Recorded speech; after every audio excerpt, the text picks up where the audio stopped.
Qual a forma mais apropriada para falarmos com os filhos ou mesmo com os alunos sobre o quão prejudicial é o uso abusivo de telas digitais? Como é que a gente fala para eles? Qual a forma mais adequada de mostrar que o tempo alongado diante do celular, do tablet, do computador, enfim, pode atrapalhar o desenvolvimento cognitivo deles, pode atrapalhar a concentração, o foco, pode deixá-los irritados, enfim, como é que a gente aborda essa questão? Né? Com crianças maiores e adolescentes dá para abordar na escola, mas com criancinhas pequenas, aí depende de você, pai e mãe, porque no início, gente, as crianças ficam onde? Com os pais. Pois é, para falar sobre esse assunto, eu tenho o prazer de ter aqui comigo a Juliana Santos, ela que é palestrante internacional, também é pedagoga e é especialista no uso consciente de telas digitais. Olá, Juliana Santos, um prazer ter você aqui conosco no Educar para Ser Grande, também no Roda de Conhecimento. Prazer em conhecê-la.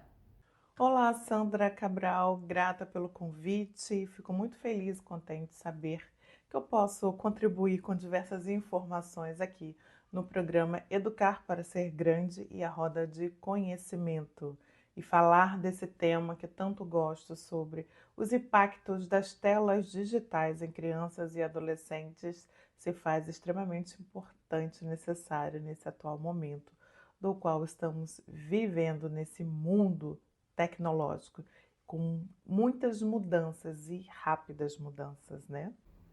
Juliana, eu vou começar o nosso bate-papo trazendo para cá um dado que eu achei bastante interessante para trazer aqui para nossa conversa.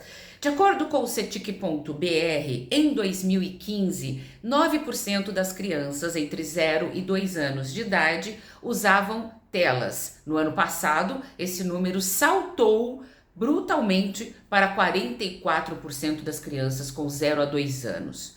Entre as crianças de 3 a 5, em 2015, 26% delas usavam telas. Ano passado, 71%. Os números são altíssimos, né? E aí eu pergunto a você, com a sua vasta experiência, né, tanto como palestrante internacional, especialista no uso consciente de telas e também como pedagoga, quais os impactos que esse uso abusivo de telas de crianças online na internet, quais os impactos, né, que isso pode trazer ao cérebro na primeira infância, né? Quais os problemas que podem advir daí, a partir daí? Nessa fase da infância, da adolescência, o cérebro humano ele está em pleno desenvolvimento. Só para a gente ter uma noção aqui, Sandra, a criança com 2 anos de idade, o peso médio ali do cérebro dela está em torno de 400 gramas. Quando essa criança atinge 8 anos de idade, o cérebro ele já está pesando 1,2 kg. Então eu passo de 400 para 1.200 gramas, é muita coisa. Então aumentou o volume, aumentou o número de conexões, aumentou o desenvolvimento desse cérebro que está ali formatando, modulando todo jeito de pensar, de criar, de fazer, resolver problemas, de ter a visão de mundo, de se posicionar como pessoa assim desde pequeno. E quanto mais o conteúdo que essa criança está ali absorvendo, olhando, experimentando, visualizando, rindo, seja em entretenimento, isso tudo impacta demais no jeito de pensar, no falar, no sentir e no fazer dessa criança. Precisamos urgentemente limitar de um jeito saudável o uso das tecnologias, mas o mais importante é que tipo de conteúdo essa criança está acessando, está assistindo, o que ela está conseguindo interagir. É um tipo de jogo que melhora o raciocínio lógico, que a partir dos 6 anos, dos 7 anos, essa criança já entra naquela fase do pensamento mais concreto, da resolução de problema, de realizar tarefas um pouco mais simples, mas ela já está ali tendo uma auto-organização para começar a aprender. Então, aquela fase da matemática, 7 anos, é aquela fase que a criança já fica mais segura na alfabetização, na leitura, na interpretação do texto. Então, você imagina se ela assiste só conteúdos engraçados, divertidos, de trollagens, que não alimenta tanto assim o intelecto, que não movimenta tanto assim esse corpo, que não melhora a parte linguística, amplia o vocabulário. Isso prejudica demais. E quando tudo isso é prejudicado, infelizmente, durante a infância, praticamente essa criança será um adulto com muita, mas muita dificuldade de se posicionar no mundo, como também de fazer e acontecer aquilo que ele veio fazer nessa vida. Então é muito sério, precisamos sim direcionar com maestria o uso das telas digitais com as crianças. Pois é, você trouxe uma coisa bastante interessante aqui, que é exatamente essa ser uma das principais fases do desenvolvimento do nosso cérebro, né? Olha como ele cresce, né? Desde que a criança tem alguns meses de idade para quando ela chega lá a 2 anos. É uma das fases mais importantes, a gente sabe disso como educador, como pesquisador, especialista, mas os pais nem sempre estão atentos a essa relevância dessa faixa etária, né? O quão as crianças precisam passar por desenvolvimento nesse período, né? E aí eu pergunto, com base nisso que você respondeu, quais são os impactos negativos? Quais são os problemas que acontecem e que podem ocorrer a partir do momento em que a criança, na primeira infância, tem esse uso abusivo aí de tela, ou também crianças maiores e até adolescentes? Os impactos negativos são assustadores, Sandra. Por exemplo, diminui o tamanho do cérebro. Sim, diminui a massa ali, principalmente nas áreas críticas, porque também dificulta uma qualidade do sono. E esse sono não sendo de qualidade, que é o sono reparador? Aquele sono que faz aquela limpeza, aquela organização de tudo que aprendemos e que já foi consolidado, deixa tudo ali organizado. Lembra aquela cena do filme Divertidamente, onde aquelas bolinhas, né, iam sendo organizadas durante o sono e sendo enviadas para a localização certa? Que é isso que acontece durante o nosso sono. E principalmente da criança, que ela precisa ter um sono de qualidade ali, de 9 a 11 horas de sono, mas tem também isso, ela precisa dormir mais cedo, até 9 horas, ali 9h30, ela precisa já estar dormindo e não na cama, dormindo. E assim ela consegue sim ter um sono de qualidade. Quando não tem, piora ainda mais, além do sono, é a regulação emocional. Então, uma criança que não consegue passar por uma frustração de uma maneira mais resiliente, essa criança tem dificuldade em manter uma atenção prolongada, diminui o tempo da qualidade dela de memória de longo prazo e a de curto prazo. A memória de curto prazo é aquela memória assim que você pede, olha, pega ali na cozinha um copo com água e o pano de prato. Aí a criança vai lá na cozinha e esquece. Ou pega o copo, ou pega o pano de prato, ou pega uma outra coisa que ela achou que era. Essa memória rápida, que ela precisa lembrar rapidinho daquilo que foi dito, ela acaba esquecendo, não sustenta. E a memória de longo prazo, aquele aprendizado que a criança teve ali na escola, aprendeu a matéria toda, estudou, mas quando chega em casa para fazer o dever de casa, ou no dia seguinte para dar continuidade naquela matéria, não consegue lembrar. Mas ela entendeu, ela fez a atividade, mas não sustentou, porque o sono não foi regular, essa alimentação não foi também. Então, esse corpo está precisando de mais ajuda. Eu separei outras informações aqui que, além disso, tem a diminuição da neuroplasticidade. Olha que então esse número de conexões ele vai diminuindo, fazendo com que as lembranças, fazendo com que essa resiliência, essa dinâmica que essa criança precisa ter ao longo da sua infância e da sua adolescência não ocorra com qualidade.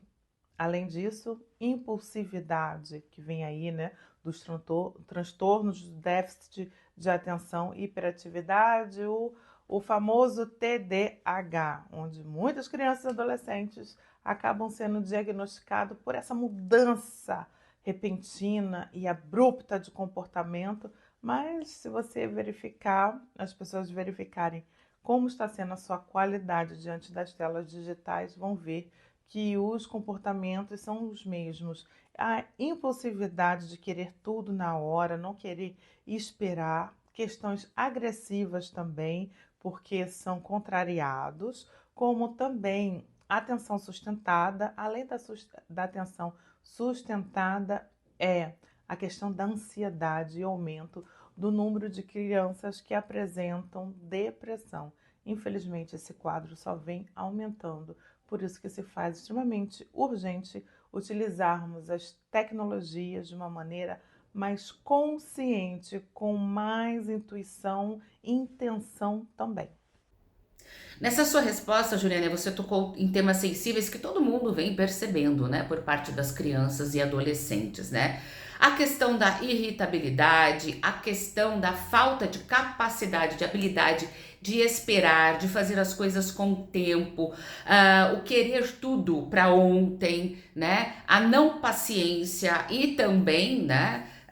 A não aceitação da orientação de pais e professores, a impulsividade, enfim, a gente percebe tudo isso e isso a gente sabe que pode ser sim do uso excessivo de telas. Agora, a partir daí, como é que a gente faz para fazer essa delimitação, né? A gente sabe que nas escolas a proibição do uso de celular, a não ser que seja pedagógico, uso pedagógico, né? Mas ninguém ensina a usar as telas fora da escola. Isso é um erro, né? Então, como é que pais devem usar da sua capacidade como pais, né? E fazer valer aquela máxima, né, de que o pai está ali para educar, a mãe está ali para educar. Como é que eles fazem para delimitar esse tempo de uso de tela, né? O que dá para fazer? Quais as formas? Como é que isso é feito? E a gente lembra que na escola precisa ter a orientação sobre uso adequado da internet também, né? O tempo ideal para crianças e adolescentes em relação ao uso de telas digitais, seja para entretenimento, jogos, aquela parte de lazer, tirando a sala de aula, eu indico de 1 a 2 horas semanais. Isto é, vai de acordo com a qualidade do conteúdo. Se for um conteúdo simples, raso, nem conta esse tempo, não deixa, porque não vai valer tanto a pena. Pelo contrário, vai prejudicar. Questão dos adolescentes. Até 3 horas, dependendo da qualidade do filme, do conteúdo também.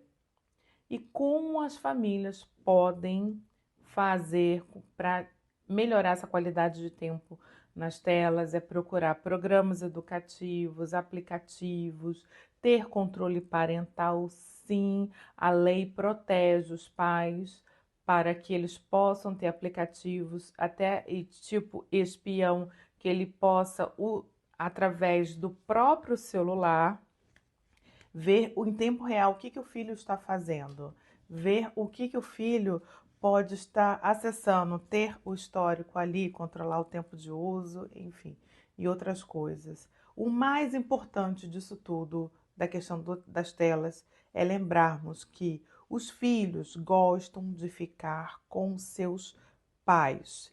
A criança ou adolescente que se sente pertencente a esse núcleo familiar, onde ele se senta acolhido, se sinta protegido e principalmente ele é ouvido e visto, essa criança, esse adolescente irá ouvir e se atentar, respeitar e fazer aquilo que os pais estão solicitando. Para isso, o tempo de tela em excesso prejudica, porque precisa criar um ambiente, essas relações familiares, desde a preparação do café da manhã, sentar à mesa, conversar, brincar, assistir filmes mais juntos, com análise crítica, conversando, sair para passear em ambientes mais abertos, em contato com a natureza. Isso tudo vai fazer com que a criança se aproxime mais dos seus pais e assim esse núcleo fica mais forte. E até mesmo quando o filho ficar na fase adulta, ter a sua própria família, seus filhos, ele vai ouvir os conselhos dos seus pais, ele vai seguir os conselhos dos seus pais, porque isso foi feito lá no passado, na época que o cérebro dele ainda estava em pleno desenvolvimento. Então, quanto mais tempo os filhos passam nas telas, menos tempo tem para fazer essas conexões reais que são extremamente valiosas para toda a formação integral do ser humano. Pois é, Juliana, você trouxe uns números aí de tempo ideal, saudável, né, de permanência online semanal, que me deixou com os cabelos em pé. Eu sabia de parte desses números, mas realmente a gente percebe que as crianças e adolescentes, eles estão totalmente fora desse padrão, né? E eu não sei se os pais sabem desses números, né? E eu gostaria até de indicar aqui o Dilema das Redes, né? Que é um documentário que tem na Netflix. É curto, tá? Para que os pais assistam e os adolescentes e crianças também, para vocês terem uma ideia do que é a internet na nossa vida, né? E da necessidade de a gente aprender a usar com apropriação a internet. E aí a gente tem dentro disso o que os especialistas já estão chamando de epidemia silenciosa, que é exatamente esse uso abusivo das redes e essa desconexão com o mundo real, com o aprender, com o lidar com o real, né, o dia a dia. Como é que é a OMS, na sua opinião? Você acha que se a OMS admitisse aí essa epidemia silenciosa de uso abusivo de redes e todos os problemas que ela provoca, você acha que haveria formas mais palpáveis da gente lidar com esse problema? Como é que você vê esse tema? Sim, é de extrema importância esse reconhecimento da OMS para que haja mais políticas públicas, haja uma maior e melhor regulamentação das redes sociais, de alguns aplicativos, de alguns não, da maioria dos aplicativos, enfim, para que o ser humano possa interagir com ele mesmo, consigo, com mais tempo e com qualidade e com consciência. Porque quanto mais utilizamos a tecnologia a nosso favor para melhorarmos a nossa vida aqui nesse planeta, é melhor, é viável, é bom, mas com direcionamento e consciência. Aí sim a gente consegue levar uma vida de qualidade. E para isso precisa existir regras, políticas públicas, direcionamentos, campanhas e também, claro, um corpo técnico por trás disso para ajudar e orientar com médicos e equipes multidisciplinares, como psicólogos, terapeutas, e até incluir o esporte como uma medida de proteção para a saúde mental. Juliana, você trouxe aí o esporte, né, para nossa conversa, e eu acho que ele é muito viável como forma de fazer com que a criança fique longe da tela, interaja com outras crianças, né, desenvolva, além da capacidade física dela, também a intelectual, porque ela tem que pensar, ela tem que ser rápida, ela tem que ser ágil, enfim. Eu acho o esporte fantástico, né? Agora, como é que a gente pode fazer, Juliana, para detectar, o pai lá em casa, né, e os professores na escola, se a criança está entrando nesse círculo vicioso e virando uma dependente da internet ou mesmo, né, sofrendo bullying na internet?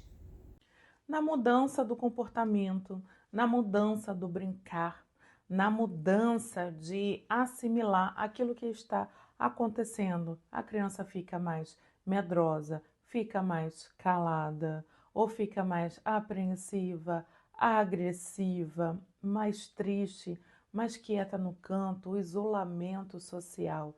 Essa criança, esse adolescente já perdeu o brilho do brincar, do falar coisas engraçadas, mudou o jeito que ele é, esse é o primeiro sinal, a mudança de comportamento, a mudança de posicionamento, a mudança do fazer, do querer. Imediatamente precisa sim os pais buscar a escola para conversar se isso está acontecendo, para ver se é o bullying ou se é o que está sendo visto, ouvido nesse celular, nesse tablet dessa criança, desse adolescente.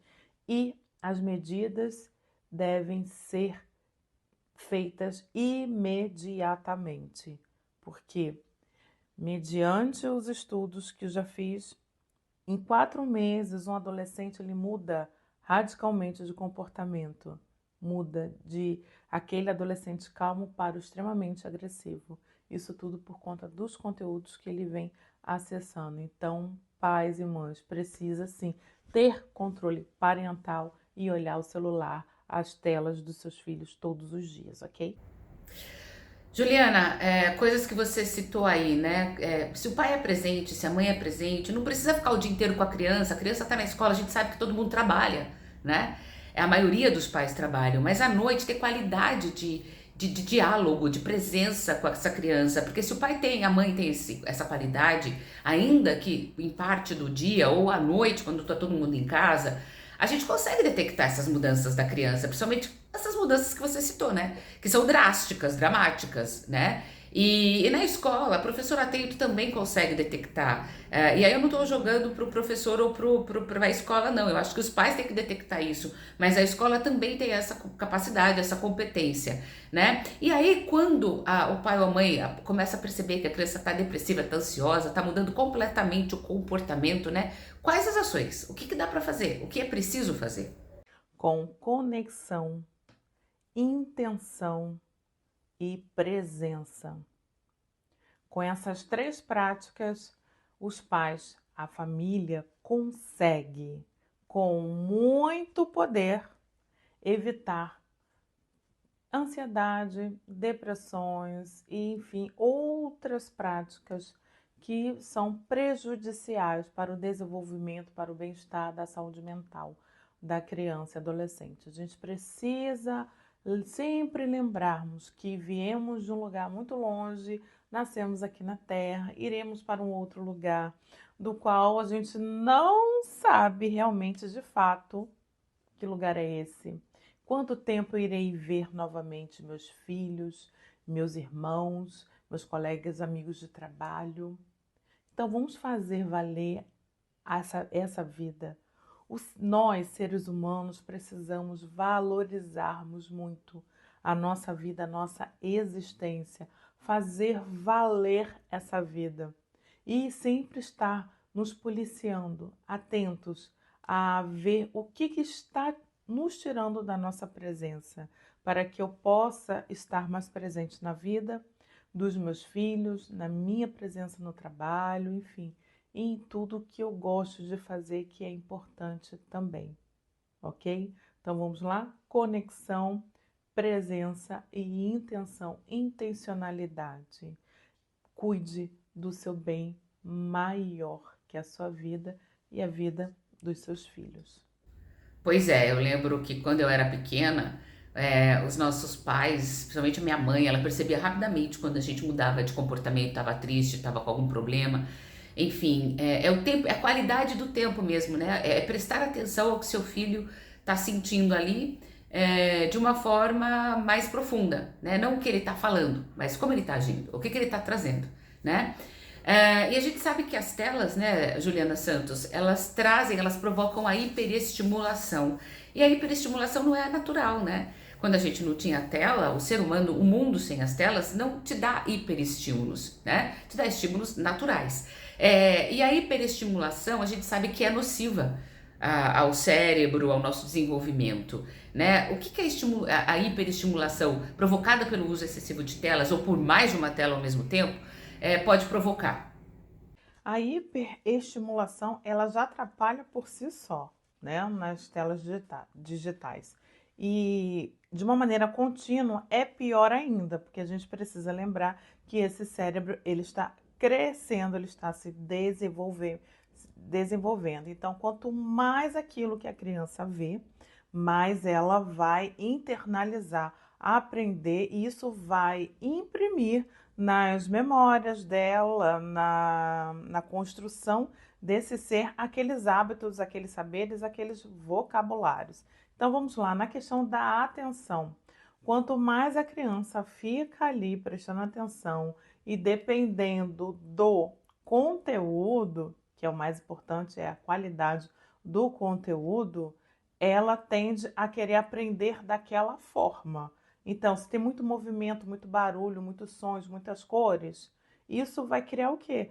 Uma desatenção dessa criança dentro da sala de aula, que não apresenta materiais, conteúdos de acordo com o que ela está vendo diariamente nas telas digitais, ok?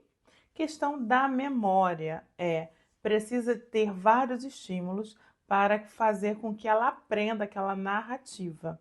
Ou o pior, a reflexão.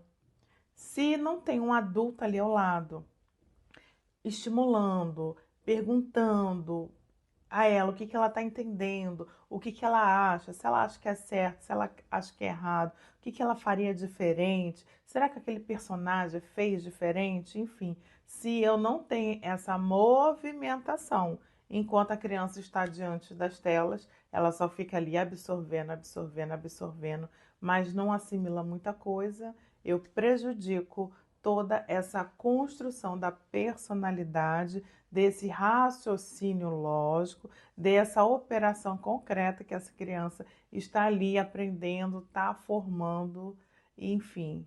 Quanto mais tempo eu deixo ela diante das telas, com conteúdos que não agregam valor e conhecimento para ela, que tem muita trollagem, muita brincadeira, piadas de mau gostos, enfim, eu estou simplesmente sujando, eu estou colocando vários tijolos ali para fazer com que essa criança não cresça, não se desenvolva. Então, precisamos nos atentarmos a isso. Pois é, Juliana, a gente sabe que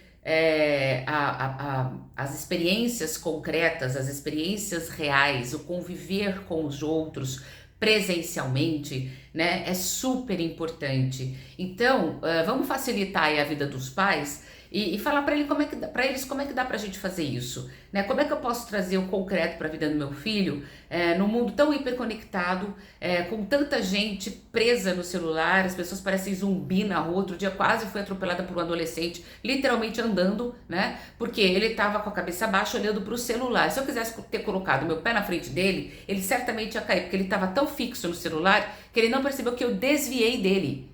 Não percebeu. Então, assim, como é que a gente traz as crianças pro concreto e oferece para elas mais experiências de convivência mesmo, né? De estar com o outro. Como é que dá para fazer? Como é que os pais fazem isso, né? Às vezes parece difícil para os pais, né? Eles precisam trazer isso e realmente serem pais, né? Você vai tirar o tablet da sua criança, ela vai dar um showzinho ali básico. Deixa ela dar um showzinho. Deixa ela dar um showzinho. Vai chorar, vai chorar. Pôs de castigo, não tira. Né? Tem muita coisa que dá pra gente fazer e como é que os pais devem agir? Para o bem da criança, né? O pai tem que entender que é pro bem da criança. Com intencionalidade e planejamento. Sim, eu preciso saber o que eu quero para o meu filho no futuro.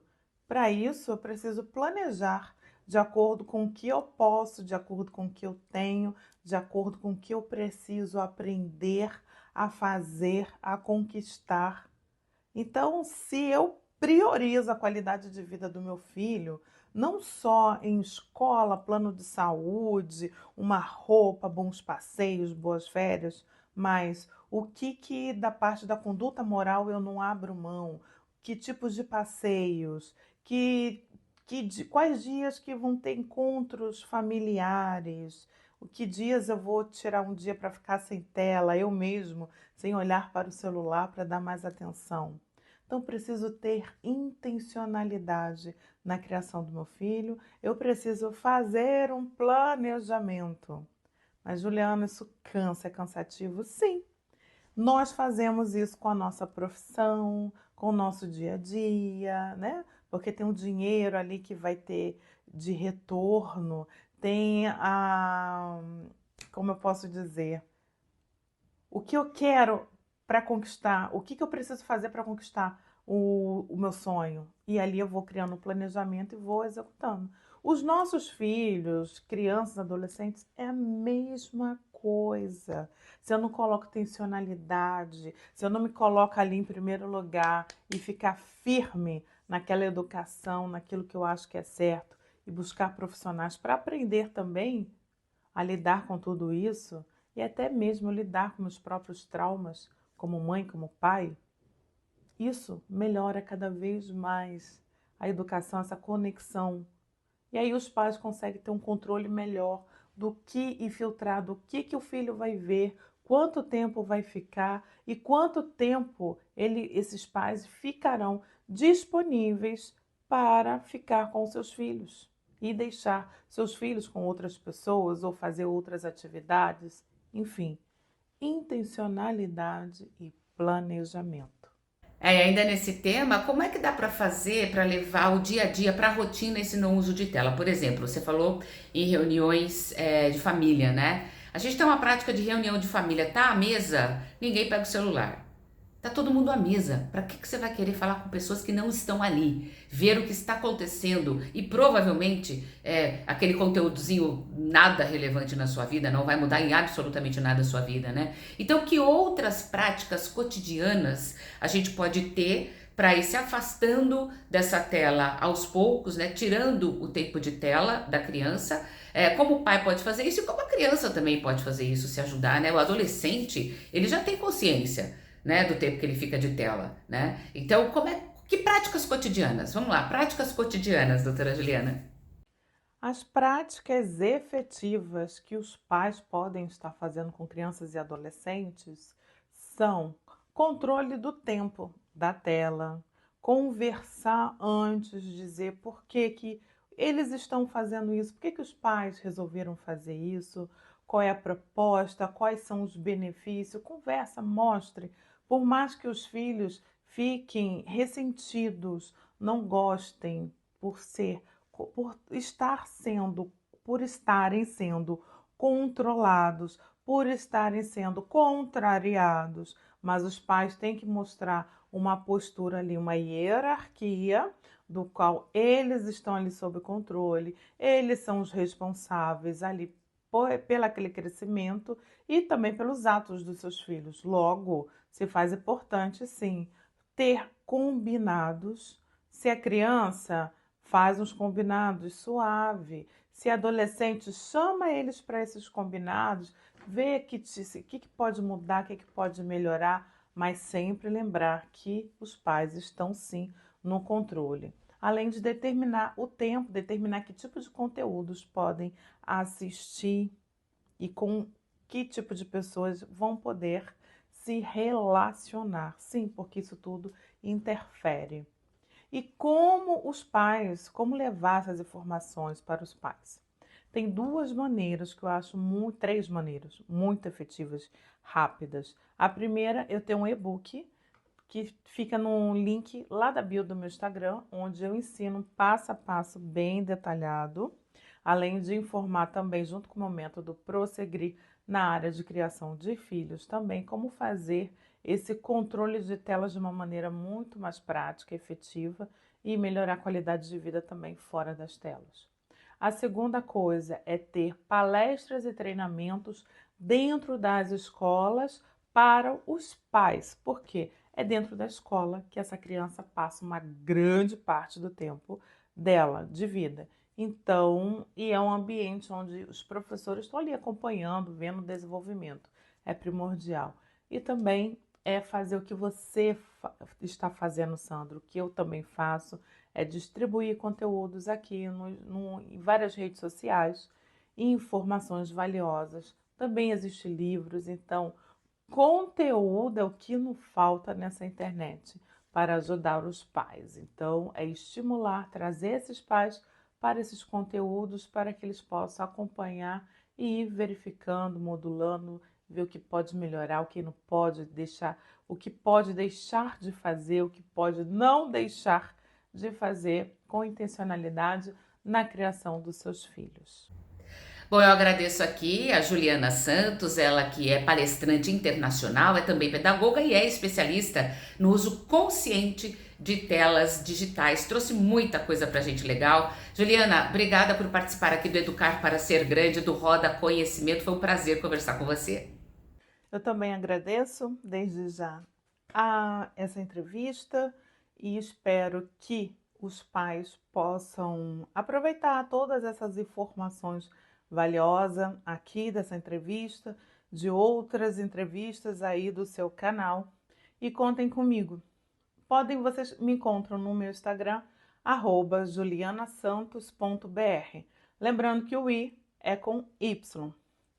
Além do meu trabalho com palestras, também tem workshops, enfim, de várias maneiras que podemos utilizar a tecnologia a nosso favor, como nosso crescimento pessoal e também nosso crescimento profissional dentro da sala de aula, na questão de gestão escolar e professores, como também melhorar a qualidade de vida dos nossos filhos diante das telas digitais.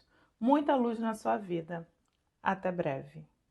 E você, gostou do bate-papo? Então se inscreve no nosso canal do YouTube do educarparasergrande.com.br, aciona lá o sininho para você receber conteúdos novos conforme a gente for postando e também não deixe de entrar nas nossas redes sociais. A gente tem um portal, o educarparasergrande.com.br, com mais conteúdo de educação, concursos a serem oferecidos, palestras. Você pode entrar em contato com a gente para conversar sobre todos os temas abordados por lá.